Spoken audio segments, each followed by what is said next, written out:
that could be the key that unlocks this whole thing, if any of those claims are true. And so certainly UFO claims have the same sort of potential. And so I didn't know much about the subject, and at the behest of a friend, I read Witness to Roswell, and it was pretty compelling. So it seems like something happened there that was beyond just the errant weather balloon. Hey, Unexplained Ones, scroll down to the show notes in your app or browser and click the link to buy The Phenomenal Sasquatch by Matt Pruitt.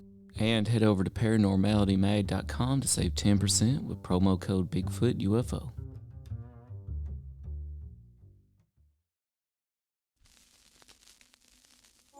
We know now that in the early years of the 20th century, this world was being watched closely by intelligences greater than man's. Did the CIA write Wind of Change by the Scorpions?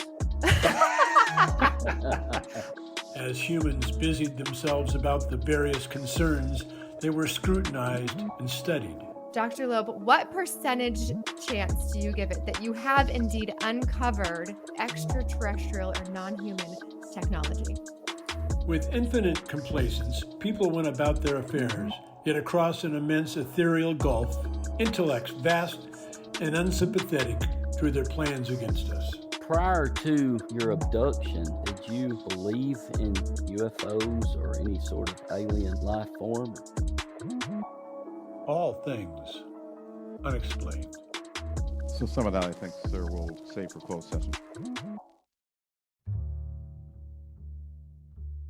And now part 2 with Matt Pruitt, author of The Phenomenal Sasquatch. Pick it up at BigfootUFO.com. He's also the producer of Bigfoot and Beyond with Cliff and Bobo. Eliza Harley Quinn here is asking, and this is a long one, aside from the general stigma of reporting a Bigfoot sighting, do you think that if there was an actual protocol or procedure to doing so, people would be more likely to speak up? Or would you think the stigma is still too strong and wouldn't make a difference? It's a good question. I think it depends on a number of factors. And, I did describe some of this in the book because someone had made a suggestion a few years ago. And, I've heard variations of this suggestion many times, but someone had specifically said, oh, well, we should take a database if the witnesses are still living, like the BFRO's database, and subject witnesses who are willing to talk to psychometric evaluations and see if there's certain psychological factors that make people more likely to see a Sasquatch. And I said, well, that's not where you're going to get, because the BFRO, or even in my experience, they're getting the reports of those are people who are willing to reach out to total strangers. And so what you're going to get is not the number of people who have the experience of observing or encountering a Sasquatch. You're going to get the people who had the experience and who are willing to talk about it to a total stranger. So that's a whole nother dimension there. Like, let me make some predictions, okay? You'll probably find that people are more extroverted in that category. They're probably low in neuroticism because they're less sensitive to negative emotions, so they're not as worried about being disbelieved or rejected. They're low in agreeableness because they don't care if you believe them or not. They want to tell someone what happened. And so I think even if we did have a protocol of sorts, you're still going to have a number of people who are just not willing to talk about it because maybe they are higher in neuroticism. And so they're just so sensitive to maybe being disbelieved. And I think people that are very high in agreeableness in terms of the big 5 personality traits are easily swayed sometimes when a skeptic's like, you don't really think you saw that, do you? That's not really what you think, is it? Oh, no, maybe it was just a bear, because they're trying to be agreeable. Or vice versa. I've seen the other thing happen where it's like, you saw a Squatch, man. There's nothing else it could have been. And it was just a silhouette in the dark 200 yards away, And they're like, yeah, I guess I did see a Sasquatch. It's like, nah, you saw a silhouette at night, So I think to get rid of that stigma, there would have to be some assurances. But so to answer the question, I think it is possible. The other thing that I think happens that I've seen in my own experience very often is that it depends on the setting. So, for example, national parks. Well, who lives in national parks? No one. They're protected. They're national parks, right? So they're tourists. And so they're people from all over the country, and there are people from all over the world who go there. They have no personal stake in what occurs there. So they have no qualms about, hey, I saw this thing. Why? Because, well, I came here to see wildlife and I saw this weird thing. And so you have these higher reports in certain national parks, whereas, a lot of people have experiences on their own properties, but they're not willing to talk about it. They're not going to invite outsiders onto their land or into their homes. Especially people that live in some of these rural areas where I grew up in Southern Appalachia, they don't want outsiders traipsing around on their property. So even then, there's a certain category of witness who's disincentivized to make such reports because it invites some element in that they might not want, whether it's outsiders, and especially, let's say, if it was some official Fish and Game or the game warden or something like that. So I do think, to the listener's question, it would be helpful, and it probably would generate more reports, but I still think there are other levels, other reasons that people have for not reporting things that hopefully we'd be able to break through at some point. But yeah, there's just so many disincentives currently. I can understand why people don't report things. Same seems to be true in the UAP phenomena right now. Okay, we are talking with Matt Pruitt, the author of the phenomenal Sasquatch, and you can pick up a copy of that book if you visit bigfootufo.com. We have a question from a friend of the show, Blake Best. In fact, Blake created the intro music that we used tonight. We have used his music for many things. A very talented guy. Blake, thank you for joining us. And a cryptid author himself. And a cryptid author, yes. So Blake is asking, Matt, how do you feel about the belief that Sasquatch are somehow connected to interdimensional travel? I think that that's an extension of a very old idea that human beings have had about animals for as long as we've been around. And so if you dig into traditional ecological knowledge, not just related to these ape-like creatures that we couch under the rubric of the Sasquatch now in North America, but if you look into the histories of indigenous oral traditions about a number of animals around the world, especially ones that are large, very rare, very mobile in a large home range, elusive animals, you'll find very often the same sort of beliefs associated with them, that they can mediate between worlds. Now, in pre-experimental societies, the language would usually be something like it's a mediation between the physical realm and the spiritual realm, or our world and the underworld, let's say. And I think a lot of that is just the phenomenological experience of an animal that does seem to materialize out of nothing and then vanish back into thin air, in the same way that you'd experience other elusive animals like tigers being a great example. And so the same sort of supernatural beliefs that are associated with bears, tigers, even gorillas, that are associated with the Sasquatch. It's just that now that those other categories of animals are known, let's say, I mean, they've obviously been well known to indigenous peoples around the world for millennia, but once the Western world or non-natives discovered them, well, now we sort of drop a lot of those more mystical lenses that we see the world through. And believe you me, we all see the world through mystical lens to some degree. Magical thinking is sort of like the normative way of human thinking. I've heard so many people take offense when I say that. And I'm like, look, man, science is a method. It's a process. It's very new. It's only a few hundred years old. And we had to develop it so that we could strip away the subjective to get to the objective. And people go, no. Science is the natural way of thinking. It's like, no, it's not. If it was, we wouldn't need the method. We wouldn't need the process. We would just see the world objectively, but we don't. And why? Because we're not objects, we're subjects. And so when it comes to the unknown, which currently Sasquatch is still in that category of the unknown, well, they fit that other criteria: large, rare, highly mobile, very furtive, elusive animals.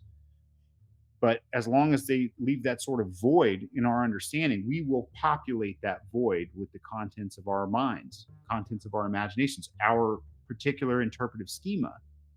And the thing is, in today's world, people like to think that they are so distant from the peoples of the past. Oh, can you believe those Stone Age people believed such hogwash? And we're the same exact creatures. We're exactly the same biological things as the humans of the past. It's just one thing we've done is update the nomenclature. So we say interdimensional rather than mediator of the physical realms and the spiritual world. But it's the same idea. It's the same core concept. It's like, well, sometimes, this animal sort of seems to appear out of nowhere and then, takes off and you can't find it again. And so how do you explain that? Okay, well, maybe it went into the spirit realm or maybe it's interdimensional. But because I do think they're biological in nature, and I don't think that tigers or bears or gorillas have the ability to shift between dimensions or have interdimensional navigation abilities. I suspect that the Sasquatch doesn't either, but that the human experiences the Sasquatch in the same way that we do these other very rare animals.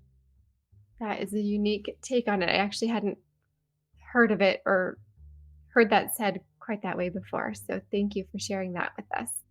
One more question from Blake, more of a personal one. So we'll see how much you know here. He said, have you heard about the Sugar Flat Road creature incident that happened in my home state of Tennessee in 1989? I don't know anything about that. I drive through there all the time. It's near a town called Lebanon, Tennessee. It's just kind of like up the road. And there's some really pretty country out there. There's a land formation that sort of sits around Nashville. Nashville's kind of in a basin. And then there's this series of hills that's almost perfectly circular called the Highland Rim. And so there's a portion of the Highland Rim over there. And someone had made this sort of like taxidermied. I'm sure if you Googled it, you could find it, like Lebanon Bigfoot or Sugar Flat Bigfoot, but it's a taxidermied head and it's white. The fur that they use is white, almost like a white-tailed deer's tail fur or something like that. But it sat in the window of this shop in Lebanon, Tennessee, and had this whole like backstory about someone had either hit it with a car, or in other versions of the story, someone had shot it on this Sugar Flat Road, and they had cut its head off and taxidermed it. And that thing's still around somewhere. I think it's in one of those like museums of the weird now. I don't think it's here in Middle Tennessee anymore. But yes, I am familiar with that story. And surprisingly, what's really interesting, since Blake is from, I guess, that area, but at least from Tennessee, there were a number of reports along parts of the Highland Rim that go up until about the late 90s. And then they just totally dry up, which is interesting. Even the years that I was in the Bigfoot Field Researchers Organization, which had a huge database, and especially once Finding Bigfoot, which was the series about that organization, tons of reports started flooding in. None really came in from Middle Tennessee, especially from the Highland Rim. To me, that's very suggestive of a biological reality, is that, it was good habitat and it was interconnected to other portions of good habitat, like the Mississippi River Basin to the west, and then the Cumberland Plateau to the east. And then, that's part of Southern Appalachia, technically, with progress and areas being logged and cut off and road building and then people moving into these areas. It's fascinating that the reports die off, because there were a number throughout the 20th century until the very late 90s. And so you think, well, if it was entirely imaginary, when you introduce more human observers, more hunters, more hikers, you should have more reports. If it's entirely in the mind of the observer, you wouldn't expect it to stop. And so I do think that there probably were Sasquatches, or more reports at least, more experiences being had, or at least claimed, in the Highland Rim. So, but some of that stuff is around, like, not quite Lebanon, but closer to like Carthage and some of these other areas too. Hartsville, if you're familiar with that area, Blake. Great answer. Those Yes, are they great. were. Again, They a were. shout out to listener Blake Bast, who wrote the Squatch Rag Shine for us, and he himself is a Loch Ness expert and author. And so thanks, Blake, for those questions. And Matt, we're talking to Matt Pruitt, author of The Phenomenal Sasquatch. In chapter 5 of your book, you talk about the modern era. And this era, it seems to involve things that have infinite amounts of potential for good in the Sasquatch area, but also infinite amounts of potential for bad. And it involves all of us on here tonight. When we're talking about the Sasquatch online, we're talking about new television shows. We're talking about podcasts. If you look at the Apple charts and click on science, it's filled with Bigfoot podcast. This truly is a modern era capable of good and bad. What can you tell us about this, Matt? I think there's a lot of, I mean, again, everything has a cost and a benefit, you know. So there are certainly costs in that anonymity. Anyone can make claims. You know, previously there were only a handful of investigators. Like in the early days, it was John Green of British Columbia, who was a journalist and who interviewed witnesses and would publish these testimonies. In the early days, he would actually have witnesses sign legal affidavits because the thought was back then that scientists would be more apt to investigate these claims if they had signed a legal affidavit, testifying to the veracity of their claim. And of course, that didn't quite help. And so there's a world of difference between like, interviewing a person face to face, recording their narrative, having them sign it, legally testifying to its veracity, and then read it, or call in to a radio show and, oh, we've got John Doe on the line. And yeah, I've seen 30 of them, in my barn the other day, or whatever the case may be. So, of course, anonymity hurts things a bit, but it also has brought out some witnesses that are probably telling the truth. I think one of the big benefits is that it does sort of remove the gatekeeper, so to speak. I mean, because back in the day, there were sort of gatekeepers. We all have biases, right? I mean, there's things. I mean, obviously, I lean towards a biological hypothesis, a biological sort of grounded view, biological ecological view. I think they're associated with these Asian apes in history, and so that puts a number of constraints on me, obviously, because I'm like, well, how does this jive with biological reality and this, that, and the other? And so, of course, I'm going to be biased. If someone's like, oh, hey, I saw one, floating, levitating 40 feet off the ground and flying clear across the lake, or whatever the case. No one's ever reported that to me, but those sorts of claims do exist online, So there were always gatekeepers that would say, okay, I do think this report is worthy of investigation and I'll publish what I find, versus I'm not certain that this one is. Now with podcasts, people are getting to hear directly from witnesses, which I think is a very good thing. They're not having to hear the investigator's interpretation of what the witness saw. Because, what you see is what you see, and the way you describe it is there is a bit of interpretation that happens. The language that you choose to use, the sort of framework that you put it in to reconcile it. And then as an investigator, we're interpreting that, and then we offer our interpretation of it. And so it's a couple of stages removed. So I think it's great through podcasts that people can hear directly from claimants who describe their encounters. And when you listen to enough of those people and you hear directly from liars and yarn spinners, you start to be able to differentiate those things pretty easily, because a certain sort of claim stacks up, a certain sort of description, phenomenological elements, observational elements, etc., versus the wild outliers. You're like, oh, okay, I just listened to 100 witnesses on 100 podcasts, and this one sounds like I can dismiss it. And so it gives every listener that ability to do it. So there's cost benefit there, but I do think that's a big benefit. I mean, I produce a Sasquatch related podcast, but I spend a lot of time listening to podcasts of all sorts, not just in the Sasquatch related one. But anonymity has its costs and benefits too, because there are some people who would only tell their story publicly if they knew that no one would ever figure out their identity, right?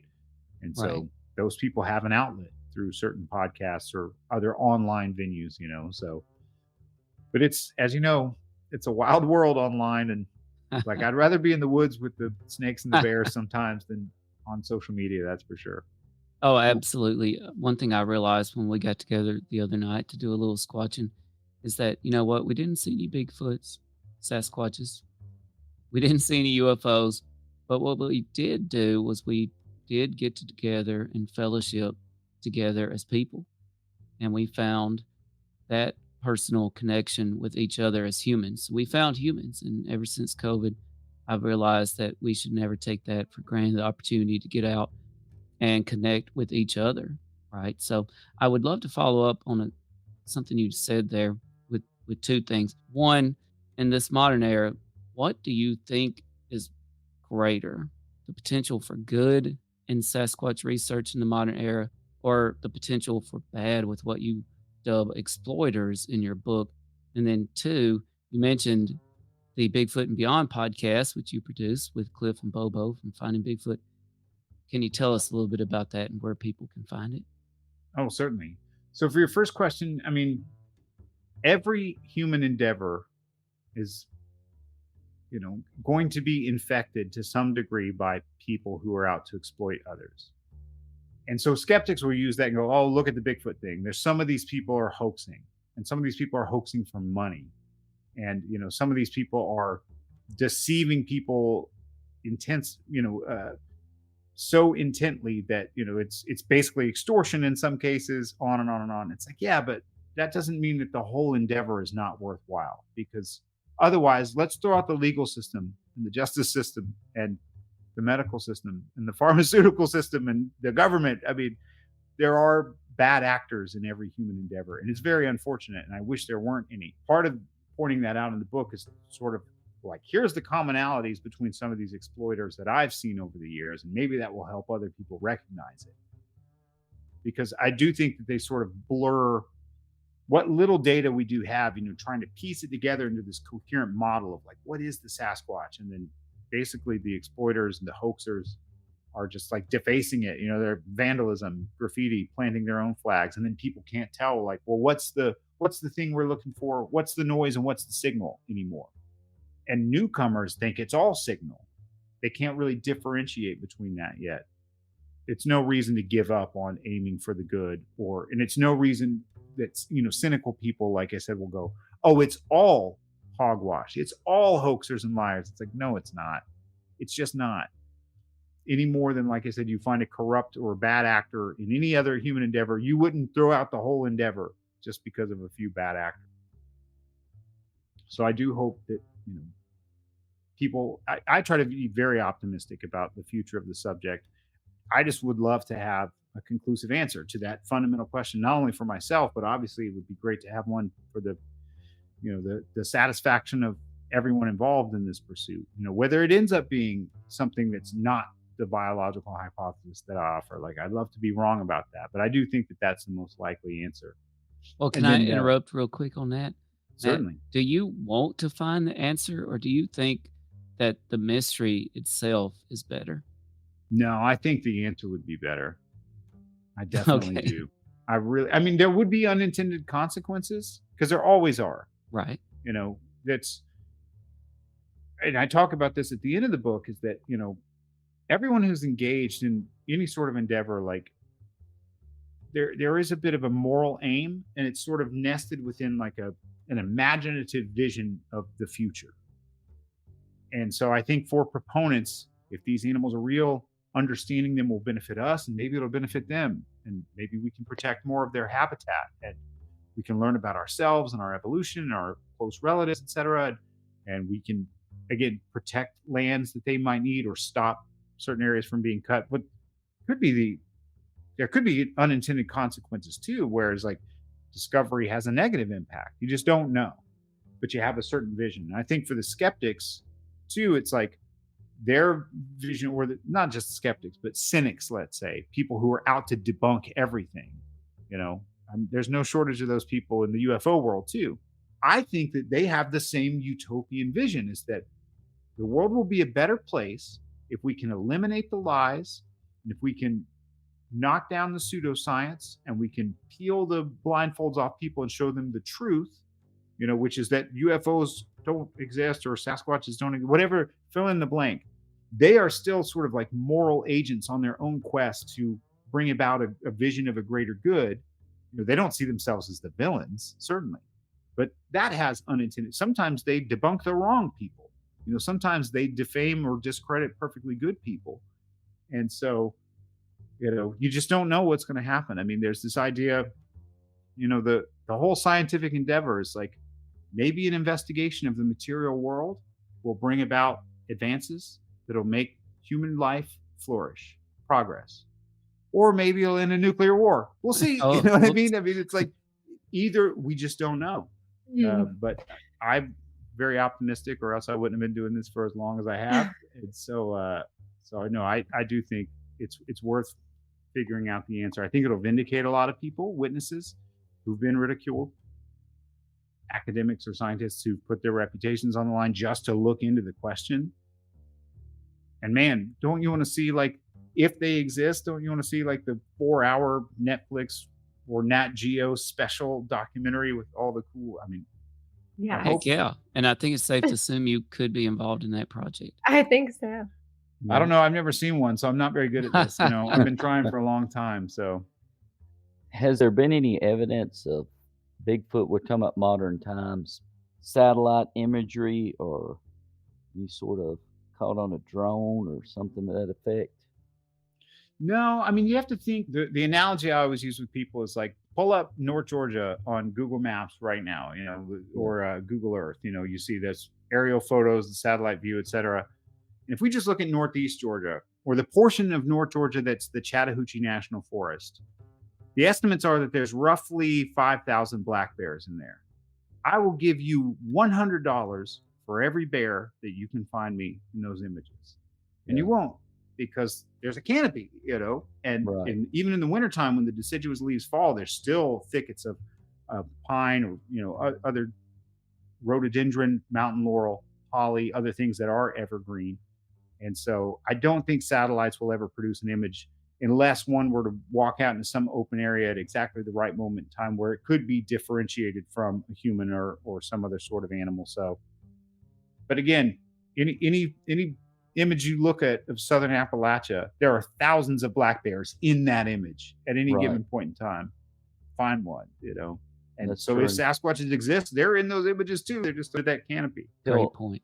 my uncle, when he was, of course, he's in his 70s, but when he was a little kid, there was a man in North Mississippi said that, and he was an old gentleman at the time, so he was back during wagon times, you know, because around here in the late or early 1900s, people still use wagons. And so he said that they went to a revival one night and they snuck out to go smoke a cigarette. They were sitting in the back of a wagon. So all of a sudden, a Sasquatch came out of the woods, couldn't see him, and went to the front of the porch. Of course, here there was no air conditioner or anything at that time, anyhow, period, anywhere pretty much. And said the back doors were open, or the front doors, and said he placed his hands on the porch and sat and watched the congregation for a few minutes and then just stood up and just walked off into the darkness. He said that the man said he was so scared he didn't know what to do. He just stayed in the wagon and tried not to move. Yeah, people have reported seeing them look in windows, and you know, it reminds me of an anthropology, a professor at a community college in the Atlanta area that I communicated with about the subject. He did research on the Cheyenne Reservation when he was writing his doctoral thesis, and had this event occur that he went with one of the, I guess, the tribal. I don't know if they were tribal law enforcement or not, but anyway, it was at a prayer house, and there was snow on the ground, and there were these huge man-like tracks, you know, very large Sasquatch tracks apparently, and or ostensibly. And the previous night, these I guess it's sort of like a youth group were in this prayer house meeting and convening, and said they saw this Sasquatch come and stare in the window at them for a while. This professor had said, because we were discussing the subject, and he said, you know, he was so flabbergasted, like, here's the Sasquatch story, and there's these tracks in the snow. And he said the older Cheyenne gentleman he was with said to the young people, "It's like, would you put food out for him?" And they were like, "Huh?" And he said, "You kids, you don't know anything. He was probably hungry, and you made him stand there. You're supposed to put out food for him."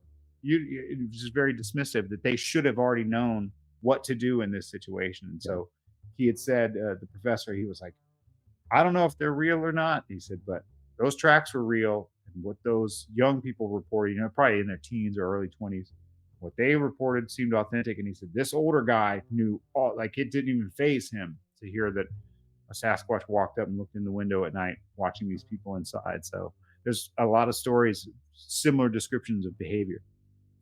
That's a great story, and that brings up an aspect of squatching. I'm using a term directly from Finding Bigfoot here, that perhaps evolved in the modern era, and that is gifting. Matt, do you think there's something to this notion of gifting, or even on a more basic level, feeding wild animals? Certainly, that might come into play. Oh, certainly. I mean, there's a number of stories where people claim to have, had food stolen or to have left food intentionally for Sasquatches over a period of time and occasionally had sightings that way. And so, I mean, you would expect the same behavior from other large omnivorous mammals. Bears will exploit human food resources very often. And so I don't see why these things wouldn't, again, if they do exist. And we've all tried it as researchers in various ways and shapes and forms. But yeah, some of those stories are very compelling, very often at people's properties or at their homes. And some of the more aggressive reports I'm aware of involve food, where there seemed to be some food source that the thing was exploiting, unbeknownst to the person. The person just knows that, like, hey, this stuff's gone every time I put it out. And they finally get frustrated. Oh, my neighbor's stealing my feed bags, or some bears coming in at night and stealing these feed bags or whatever the food may be, and they stop putting it out. And that's usually, the banging on the house or throwing rocks at the house or these sort of escalations of aggressive behavior. And I've heard that time and time and time again all over the country, which is really interesting. And usually these are claimants who they don't know much about the subject. They were reaching out and like, hey, I'm having strange things. Sometimes they'll catch a glimpse or they'll see it, and like usually people have on these repeated visitation cases, they have strange things happening that they're just hearing because a lot of it's at night. Now, most people in their decision tree of what could be making these sounds, the Sasquatch is not on there. So they're like, is that a person? Is that a bear? What's going on out here? So, like we said, some people it's a ghost, and then eventually they'll see it. They catch a glimpse of it, and then they'll realize that is what's been doing these other things for the last however many weeks and months. And so, I've heard these reports from people, and they'll, something slapping my house or throwing rocks at the house or whatever the case may be. And I'll be like, well, do you have food outside? No, nothing like that. Like, okay, what about compost pile or trash, or do you have dogs? And one gentleman in particular was in Arkansas. No, nothing like that. And, we don't have outdoor dogs. And so later in the conversation, he had said something about the little barn. And I was like, well, what's in the barn? And he's like, oh, we got a couple like little ponies down there. Like, okay, well, what do you feed them? And he's like, oh, well, I used to have these big bags of sweet feed, big 75-pound bags of sweet feed. But my neighbor kept breaking in the barn and stealing them. And he's like, I don't know why you'd steal them. They're cheap. It only costs so much. So he's like, I don't even store them in the barn anymore. I'm like, where do you store them? He's like, oh, in the house. And I was like, so when did the banging start?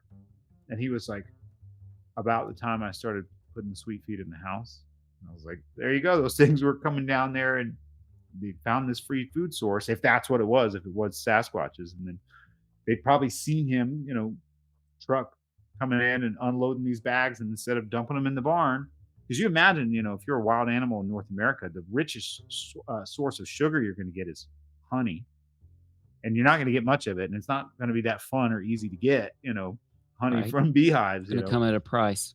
So you find a 75-pound bag of sweet feed, it's just like starch rich and sugar rich and carbohydrate rich, I'm sure. And that's a big payoff, and so those sorts of things, I've heard those kinds of encounters many, many times.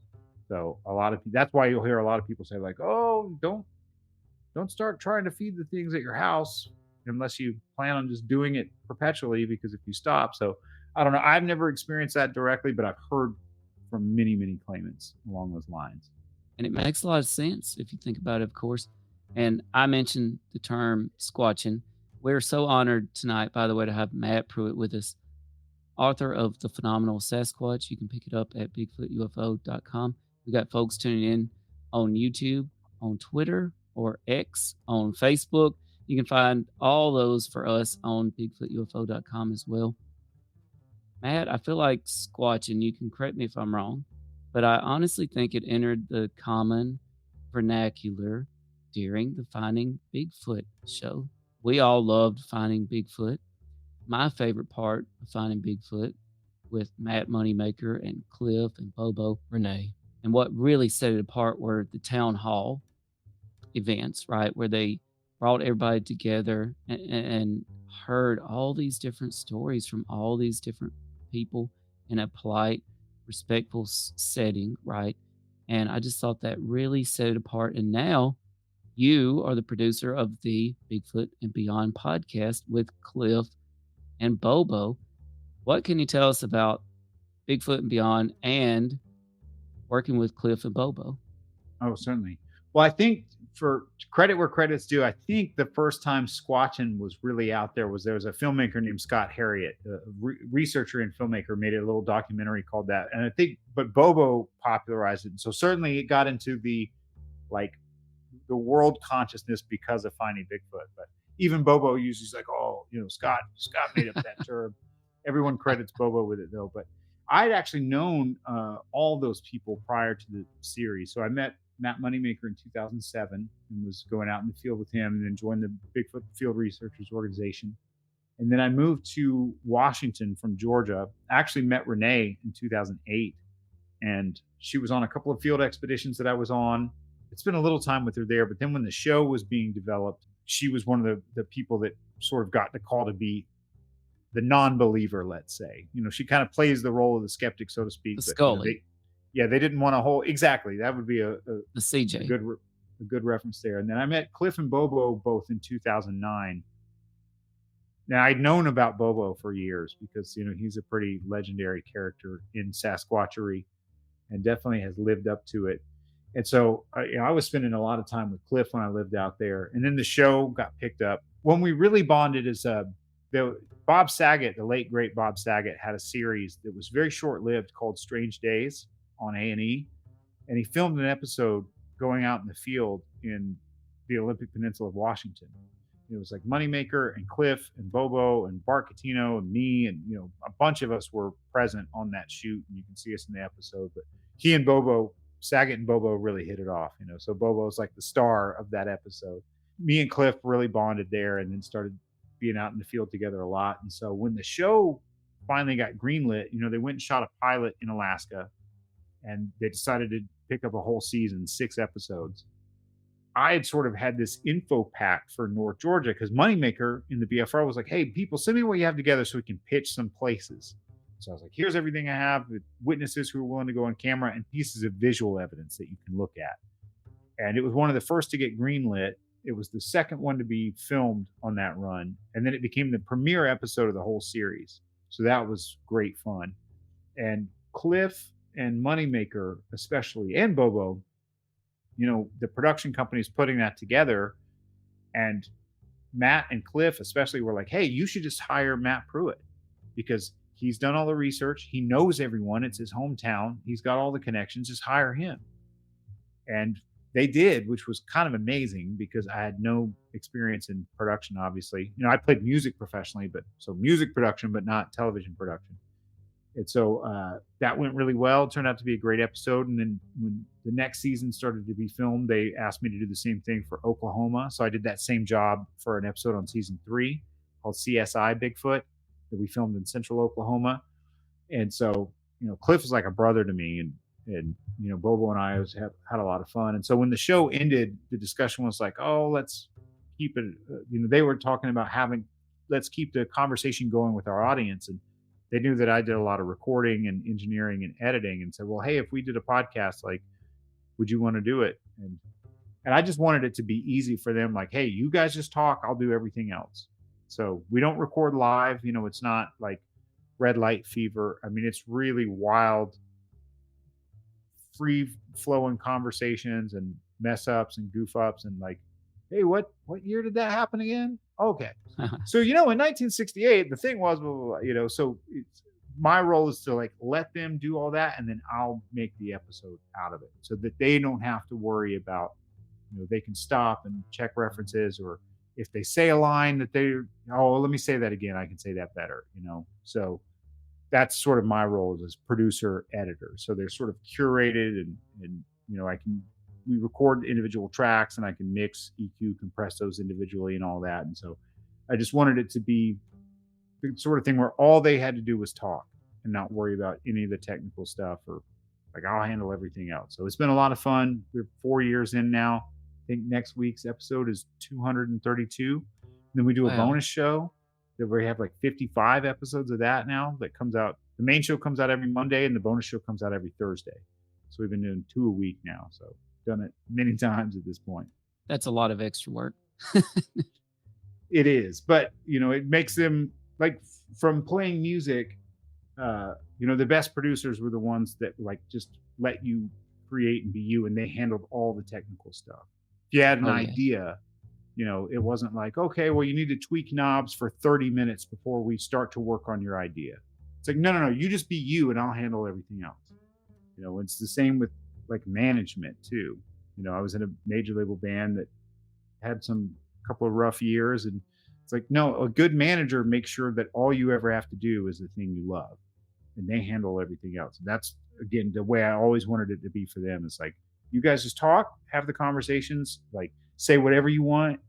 Go, oh, take that out, Pruitt. I don't want. We can't let that go on the air. And it's like, okay, I'll handle all that afterwards. So it's a lot of fun. It And I does really make a love big doing it. difference. I tell you what, it makes such a big difference.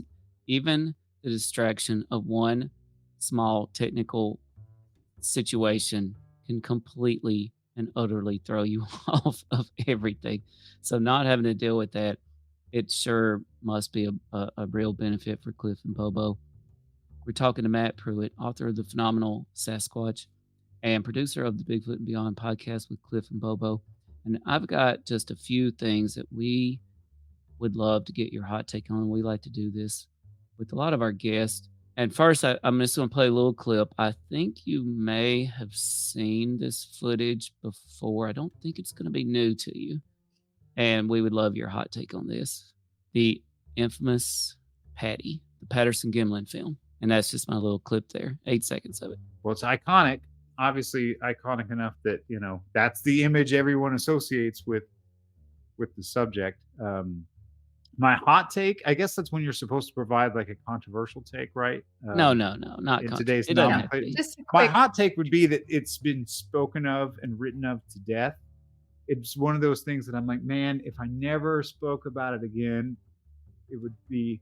But to be honest, to be fair, I mean, it's clearly mystifying and fascinating because obviously it's not been thoroughly debunked or conclusively debunked in all this time. And in fact, as technology improves, it's an observation that many people have made. They said it in the 80s, they said it in the 90s, they said it in the early 2000s. Oh, as technology improves, we can see more detail. It stands up. And that seems to be true even now in 2023. The main point against it is the lack of other evidence.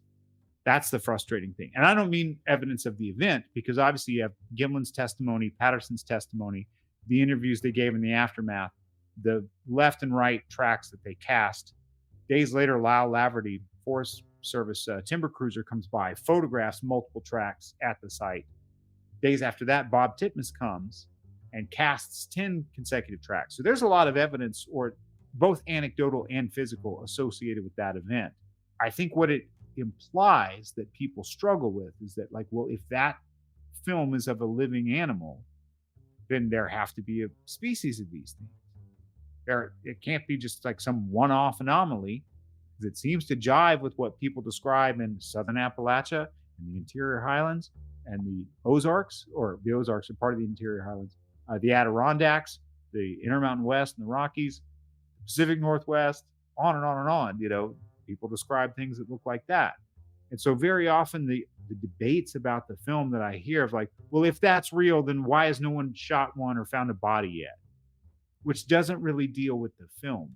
That's one of the, and we definitely, that question needs to be answered. I try to lay out why I think it's possible that that's not occurred yet in the book. But that is one of the frustrating things, is that you can show people evidence, A, B, C, D, A through E, and they'll go, yeah, but where's F? And you're like, hey, can we deal with these first before we worry about the thing that's missing? And I can't tell you how many, I put an anecdote in the book. A family friend of mine who wanted to see sort of, there's a presentation that I would give to it was a continuing education. It was actually accredited by North Carolina there, which was pretty funny because I don't even have a degree. But we get college credit hours for this. Of course, I would give it the Park Ranger Institute. That was an overview of the subjects. And it's like a 3-hour long lecture or presentation, multimedia. And I presented all this to this family friend, and we went over it for a long time. And then at the end, he said, I don't know, man.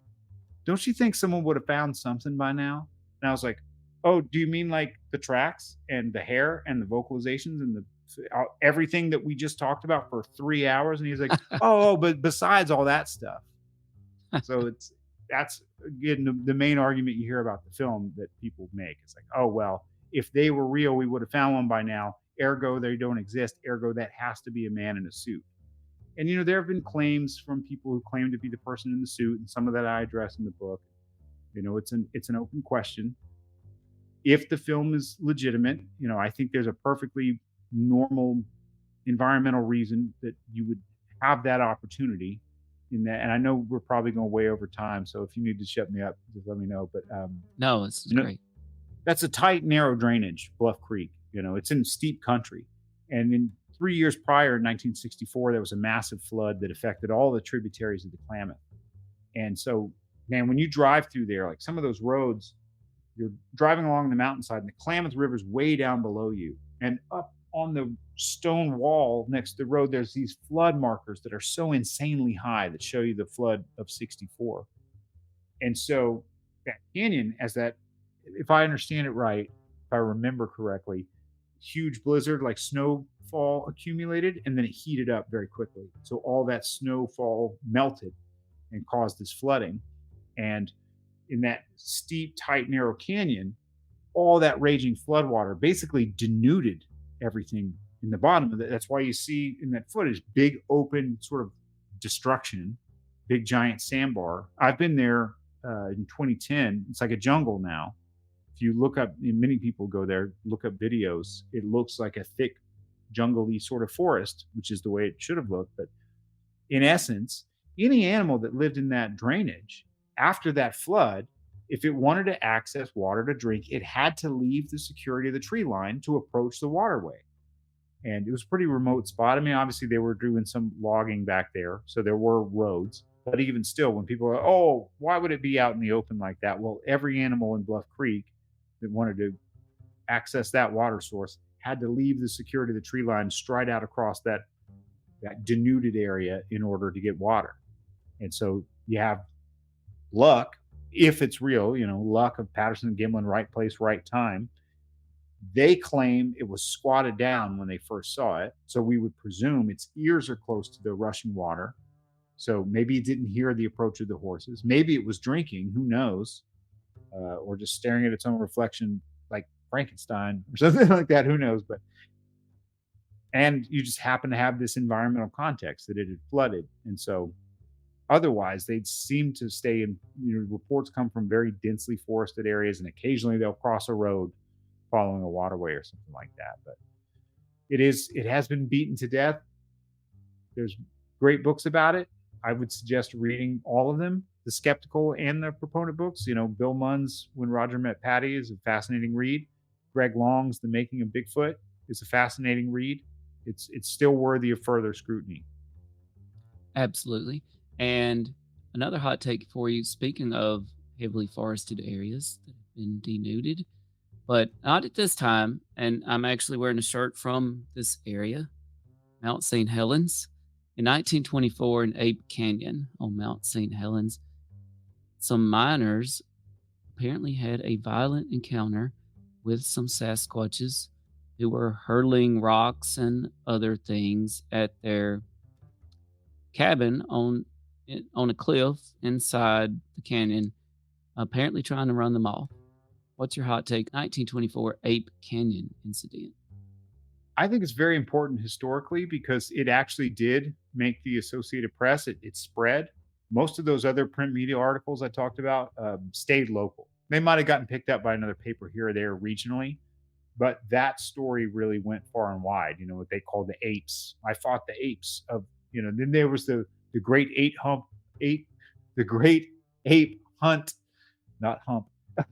The Great Ape Hunt of 24, which after the publication of that article and it spreading on the AP wire, all sorts of folks started coming there with guns, trying to like bag one of these things. And the Forest Service basically had to shut it down because they thought people were just going to be shooting at each other.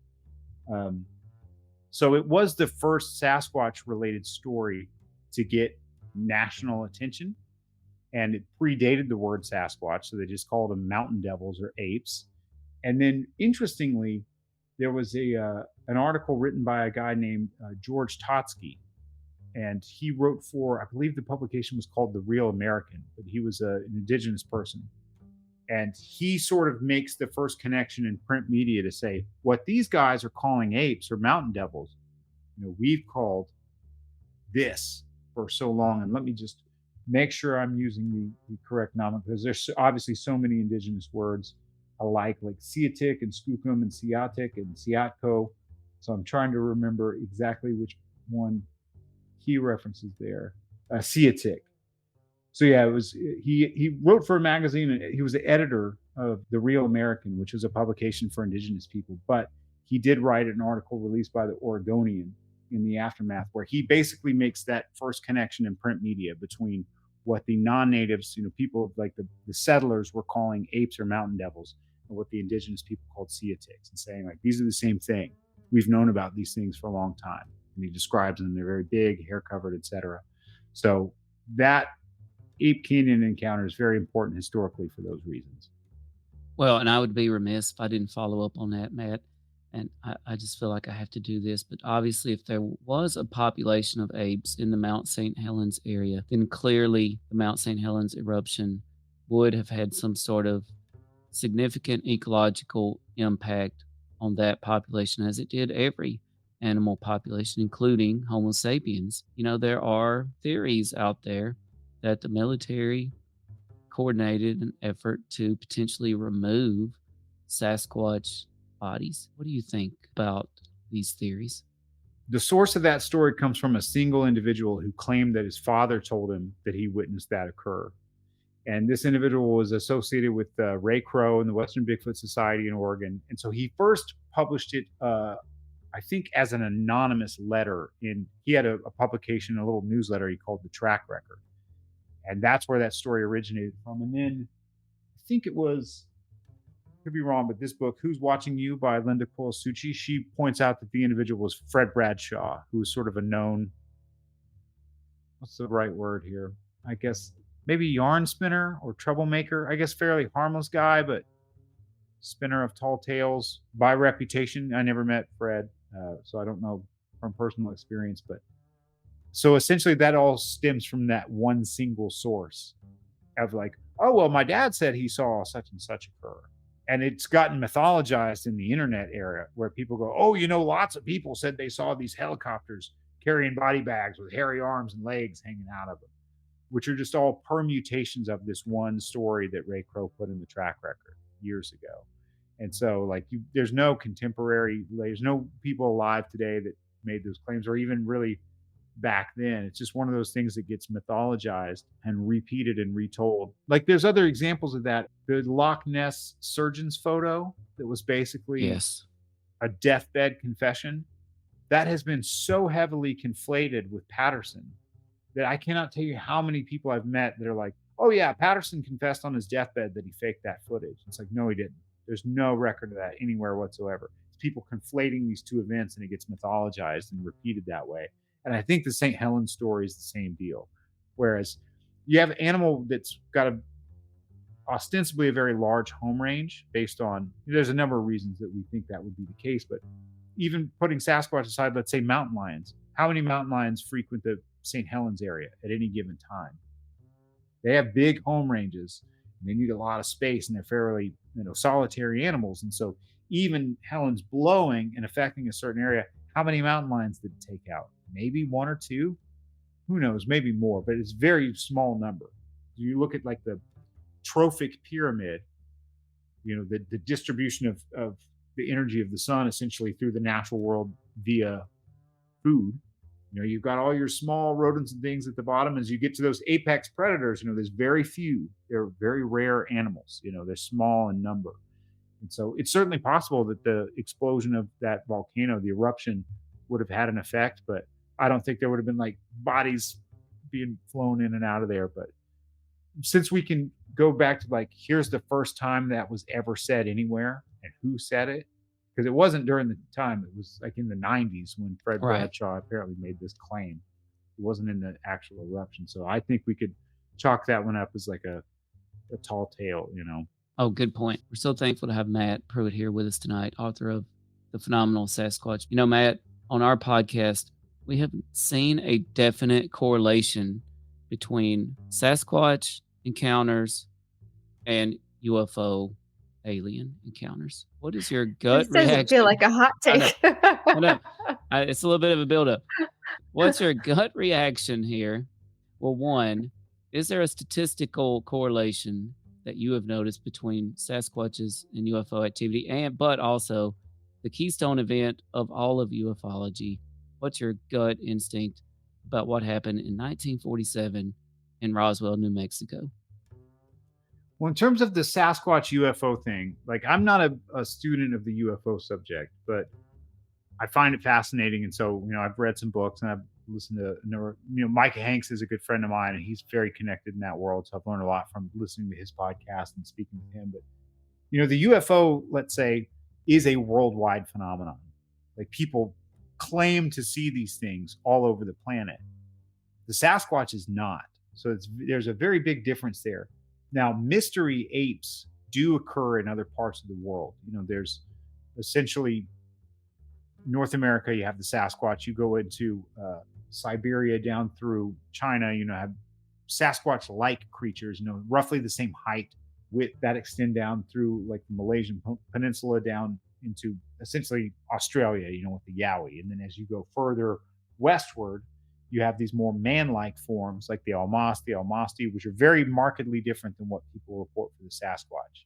And then in the islands, you have the diminutive hominids, orang pendek, ibu gogo, etc. You do not find mystery apes in the Carpathians, Scandinavia, Bavaria, the Alps, on and on and on. Fiji, Korea, plenty of like forested mountain habitats where, again, if it was the product of the human mind, why aren't they being seen there? If they're associated with UFOs, why aren't they seen everywhere that UFOs are seen? There's no Sasquatch reports from Hawaii. Again, you could pull many of these places out of a hat around the world. And so, of course, if you have a global phenomenon like the UFO and a localized phenomenon or a continental phenomenon like the Sasquatch, of course, they'll co-occur in places. But I would also say, like, well, if a Sasquatch was seen in North Georgia and UFOs are seen in North Georgia, why would I think that the two would be connected? Why wouldn't I think that, well, there's a lot of deer in North Georgia. Are deer associated with UFOs or possums or raccoons or bears or, the list goes on, bird Cattle. species, whatever the case may be. So to me, it's like the fact that they co-occur geographically, I don't think is enough to say that they're connected or correlated to that degree. Then, otherwise, if they were seen all over the world, again, I'd be like, yeah, there's some sort of psychocultural phenomenon happening. To me, it's fascinating that you can go to the Carpathians where there are elk and there are brown bears and there are wolves, a lot of the same things you find in North America, and there's no history of mystery ape reports. There's no collection of evidence. There's no modern day reports of these things. And so which you would expect, if it's totally imaginary, well, it should just happen everywhere. First of all, it should happen everywhere, but people don't report them at the gym or in the hospital or in the kitchen. They report them in forested mountains mostly. Okay, well, let's go to other forested mountains in the world. Why aren't they reported in those places? So to me, it's indicative that there are biological animals. Now, whatever UFOs are, if they are interested in the planet's fauna, which some, I guess, reports or analyses suggest, maybe they're interested in those things too.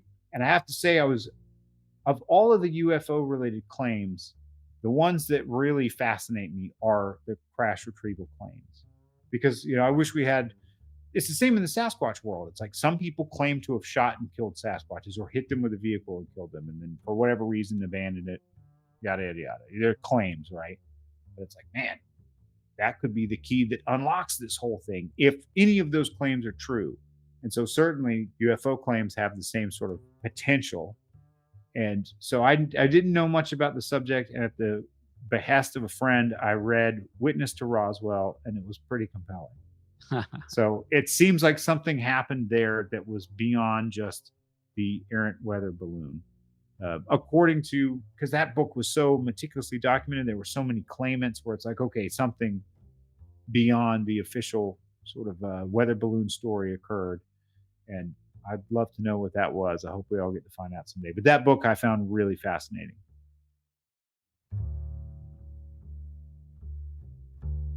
We all hope we get to find out someday too. Well, Certainly. Matt, it has been so educational to have you. I'm just impressed with how much you know about all things Sasquatch, and your vocabulary is quite impressive too. So you can put that on your resume. Very generous of you. Is there anything else that you wanted to share before we wrap up this show? No, I just thank you guys so much for having me on. I know we went over the hour time frame. Not a problem. Brevity has often eluded me, maybe more than the Sasquatch has, so I apologize for rambling so much. No, it was It wonderful. was a It was good, absolutely good wonderful. show. Good show. Yes. Okay. So once again, this was Matt Pruitt with the Phenomenal Sasquatch. You can find his book on our website currently, which is bigfootufo.com. If you are listening to us on YouTube, we hope that you will subscribe and like. And thank you for tuning in and for your questions. I'm going to send it to Smitty for our sign off. Remember to be happy, be strange, listen to all things unexplained, and look for Sasquatch. Good night. Good night, everybody. Thanks. Like, share, follow, comment, subscribe, support. What's your hot take on Travis Taylor?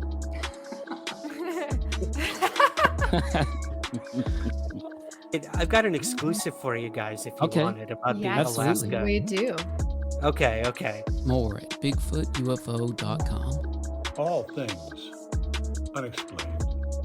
So some of that, I think, sir, will save for closed session. Good show.